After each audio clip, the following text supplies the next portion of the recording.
చాలా మంది ఈ విషయాన్ని గుర్తించాలి. అపోస్తుల కార్యముల గ్రంథం 19వ అధ్యాయములో మీరు ఇప్పుడు చదవనవసరం లేదు, కానీ ఎరిగిన వచనమే కదా. పౌలయ్య గారు ఆ ప్రాంతాల్లో సేవ చేస్తూ ఆ ప్రాంతానికి వెళ్ళినప్పుడు, అయ్యా మీరు విశ్వసించినప్పుడు పరిశుద్ధాత్మను పొందారా అని అడుగుతాడు.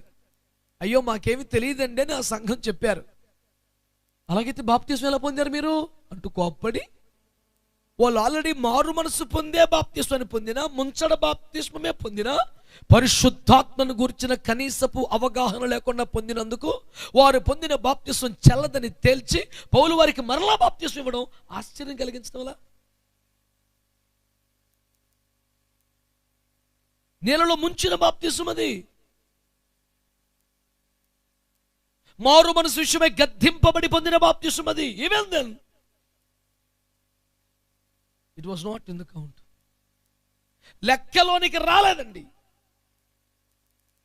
నా ప్రశ్న ఏమిటంటే, ఒక సరైన మారు మనసు కానీ పరిశుద్ధాత్మను గురించిన కనీసపు అవగాహన కానీ లేకుండా బాప్తిస్మము పొందితే పొందిన విధానము సరైనదైనా పొందినప్పటి వ్యక్తి స్థితి మంచిగా లేదు గనక ఆ బాప్తిస్మం చెల్లుబాటు కాదంటే, నేను అడుగుతున్న మాట, పొందే వ్యక్తికి పరిశుద్ధాత్మను గురించిన అవగాహన లేకుండా పొందితేనే వేస్ట్ అంటే, అసలు ఇచ్చినోడికే అభిషేకం లేకపోతే, పరిశుద్ధాత్మ నింపుదల లేకపోతే ఆ బాప్తిస్మాలు ఏం చెల్లుబాటు అవుతాయి చెప్పండి.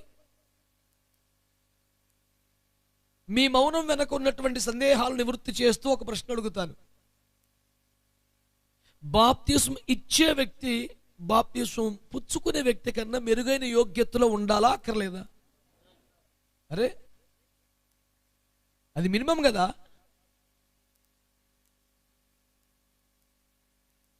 మరి ఇచ్చే వ్యక్తిగా పరిశుద్ధాత్మ గురించిన అవగాహన కానీ, నింపుదల కానీ, విశ్వాసం కానీ, అనుభవం కానీ లేకుండా ఇస్తే, అది లేకుండా పొందినోడికే అది చెల్లుబాటు కాదంటే, మరి ఇచ్చినోడిది ఎట్ట చెల్లుబాటు అవుతుంది సార్? ఇది తూతు మంత్రం తొమ్మకాయ మంత్రం కాదు. బాప్తిస్మం అంటే పాత జీవితాన్ని పాతి పెట్టడం, క్రీస్తుతో ఒక నూతన జీవం కలిగి నడుచుకోవటం, యేసుతో పాటు సమాధి చేయబడి పునరుత్థానములకు రావటం, రూపాంతరపరచబడి యేసుతో నిబంధనలకు రావటం. ఒక్క ముక్కలో చెప్పాలంటే పాతాళ వశములో ఉన్న మనిషి పరలోకపు అనుభవంలోకి రావటం బాప్తిస్మం అంటే. అంత పెద్ద మహాయజ్ఞమును, క్రతువును, దేవదూతలే తొంగి చూస్తున్న వేడుక వంటి కార్యమును ఆచార సంబంధంగానో మొక్కుబడిగానో జరిగించుట ఏమాత్రం లేఖనబద్ధత కాదు. సరైన మారు మనసు లేకుండా పొందినా, పరిశుద్ధాత్మను వేరుకోకుండా పొందినా, అభిషేకం లేని వారి దగ్గర పొందినా, చిలకరింపులో జెండా కింద ప్రమాణంలో పొందినా, బాప్తిస్మముల పేరు మీద తంతు జరిగించారు. మీరు నిజమైన రక్షణలోకి రాలేదు, సరిగ్గా పొందవలసినదేనని దేవుని వాక్యాన్ని బట్టి తేటగా నేను తెలియచేస్తున్నాను.